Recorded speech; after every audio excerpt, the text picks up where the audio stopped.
Badlands and Black Hills, RVing the Dakotas.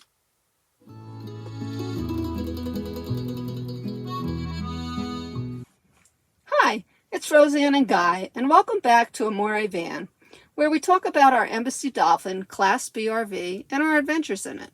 Today, we want to show you the highlights of our recent travel through the Dakotas and share some great spots and campsites with you. Enjoy! Our trip through the Dakotas began as we headed west across the colorful Great Plains of North Dakota to arrive at Theodore Roosevelt National Park in Medora, North Dakota. Arriving at the park's Cottonwood Campground without a reservation, we hoped to land one of the set-aside first-come, first-served spots. Finding all the RV sites full, we benefited from having a Class B when the camp host allowed us to park for the night in a tent site parking space. It was right next to the Little Missouri River, and that night we were treated to the setting of Venus and the moon over the river. The next morning, as some RVs departed, we were able to move to this beautiful site with a gorgeous view. Cottonwood is in the park's south unit, so after securing our campsite, we were off to explore the south unit's scenic drive, together with a few short hikes to amazing vantage points, including this sweeping view from atop Buck Hill.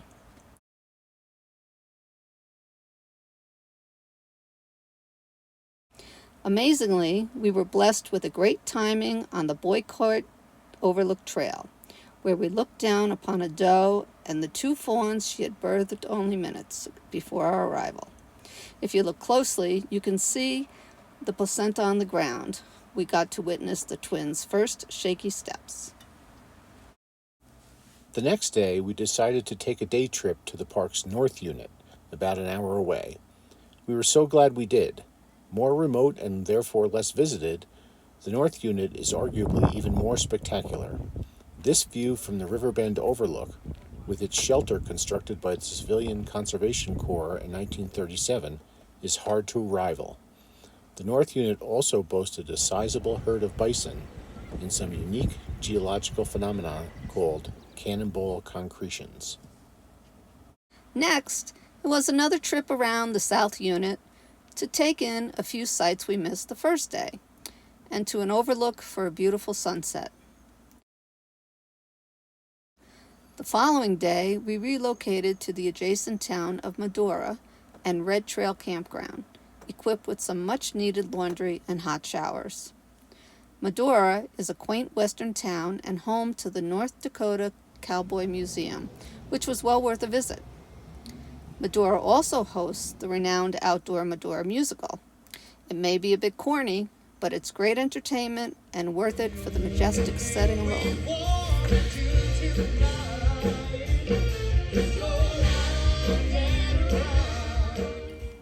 Next, it was time to say goodbye to North Dakota and head south to the historic mining town of Deadwood, South Dakota. It was here that Wild Bill Hickok was shot during a poker game while holding aces and eights, now called the Dead Man's Hand. The cemetery in the hills overlooking Deadwood is the resting place of many notable folks, including Wild Bill and Calamity Jane. When it was time to camp, we got a great boondocking spot in the adjacent Black Hills National Forest. This free camping on Mount Roosevelt Road came with this awesome view. Next, we were off to the nearby Belforce, where our visit coincided with the 104th annual Black Hills Roundup, our first rodeo. When watching these remarkable cowboys, our first reaction was that they must keep an army of chiropractors in business. Can your spine move like that? It was great fun, and because it was July 2nd, the evening ended with the largest Independence Day weekend fireworks in the Black Hills. If you're driving to or through Belforce, there's another stop that's a must, if, like us, you enjoy quirky attractions. Okay, so we have just driven 10 miles down a dirt road to stand in just the middle of the South Dakota prairie, in the middle of nowhere, about 20 miles north of Belforce, South Dakota. Why are we here? It's the center of the nation, and it's amazing. That's right. This spot right here, where this flag is flying marks the geographic center of the United States. So there you can see Amore. Here's the dirt road in the middle of nowhere. You have to drive down to get here. So, there's Ann. Yes. Earlier in our travels, we were in New Mexico and we saw the world's largest pistachio sculpture. So now we have stood at the geographic center of the United States. So what say you? Which is cooler? Way cool. Way cooler, okay. So in our future Grammatically travels, correct, we'll see but if we can come across cooler things. But right now, this is the cool one. Pistachios are great.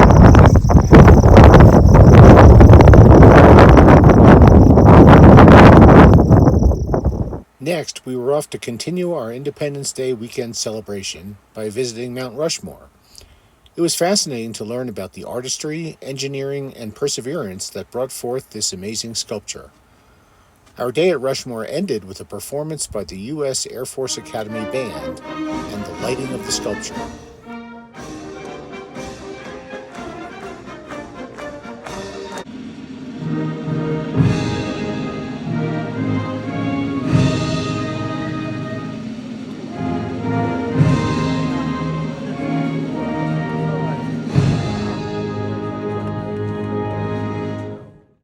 For our Rushmore visit, we camped only 3 miles away at the very pretty Horse Thief Lake campground run by the U.S. Forest Service. After Rushmore, we headed for nearby Badlands National Park, just east of Rapid City.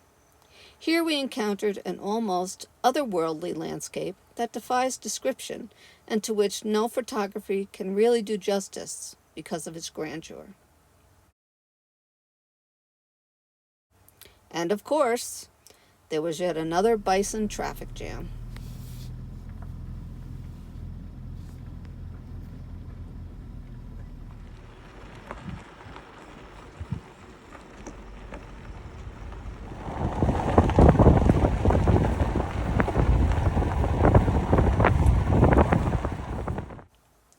When our visit to Badlands was complete, we went and grabbed a free boondocking spot on a well-known stretch of road sometimes called the Wall or Nomad View. This is an overlook in the Buffalo Gap National Grasslands that offers this spectacular vista. RVs flock to it for good reason, but luckily, there is plenty of room for all. The next day, we were off to Custer State Park. We traveled via Iron Mountain Road, which contains the super cool Dwayne Robinson Tunnel, which is cut through the rock in such a position as to perfectly frame the Rushmore sculpture. Before heading to our campsite, we visited the Crazy Horse Memorial Sculpture, which has been in progress since 1948.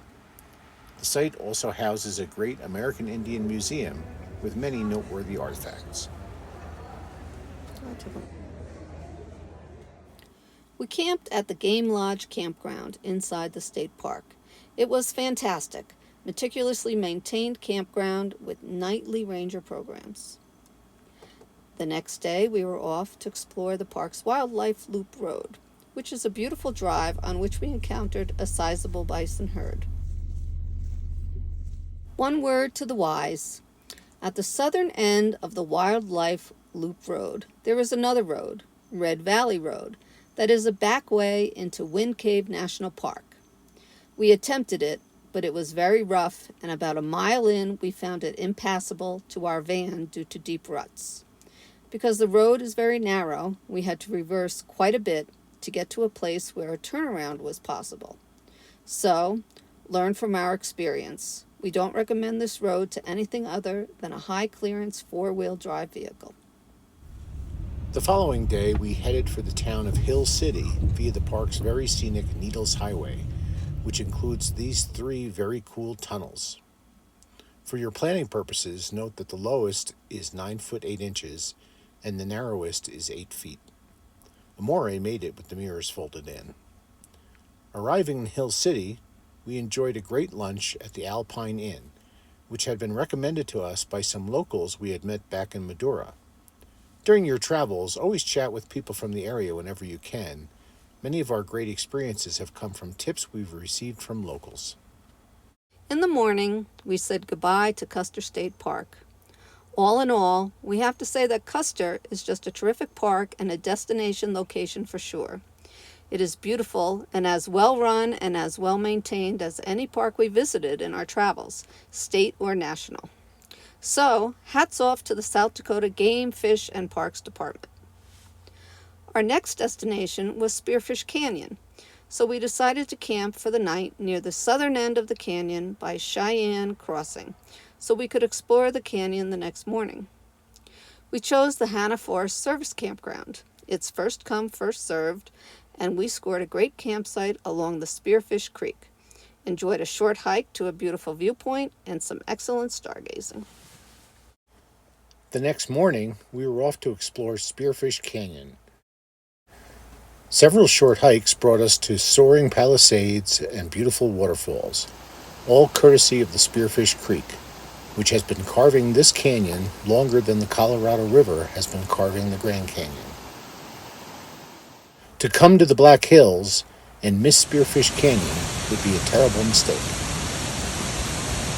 After a full day exploring the canyon, we settled in at the very conveniently located Spearfish City Campground in downtown Spearfish. It's a very nice campground with hookups and hot showers, and is immediately adjacent to one of Spearfish's attractions, the D.C. Booth Historic and National Fish Hatchery, which combines a working hatchery with fascinating historical exhibits, like the fully restored specialty rail car previously used to bring fish from Yellowstone to Spearfish. The next day, a walk to the other side of Spearfish brought us to another spot recommended to us by a local, Sawyer Brewery, with a nice creekside patio, great beer, and excellent pizza. Understand, we're from New Jersey, and therefore by definition have high standards when it comes to pizza. So when we say it was excellent, it was excellent. Shout out to Caleb for the recommendation. Although this post is about the Dakotas, geographically, any trip to the Black Hills should also include the relatively nearby Devil's Tower National Monument across the border in Wyoming. We camped in the first come, first served Belforce campground at the foot of the tower with this amazing view. We toured the remarkable tower by hiking one of the trails that circles it, providing us views of soaring raptors and climbing daredevils. Then, back in the campground at night, the stars put on a show. Well, there you have it. We really enjoyed the Dakotas, and we think you would too. As always, if you enjoyed this video, give it a thumbs up, and think about subscribing to our channel so you can see all our past and future videos about our Embassy Dolphin and our adventures in it. We'll see you next time. We hope you found this helpful, and we'll see you next time here on Amore Van.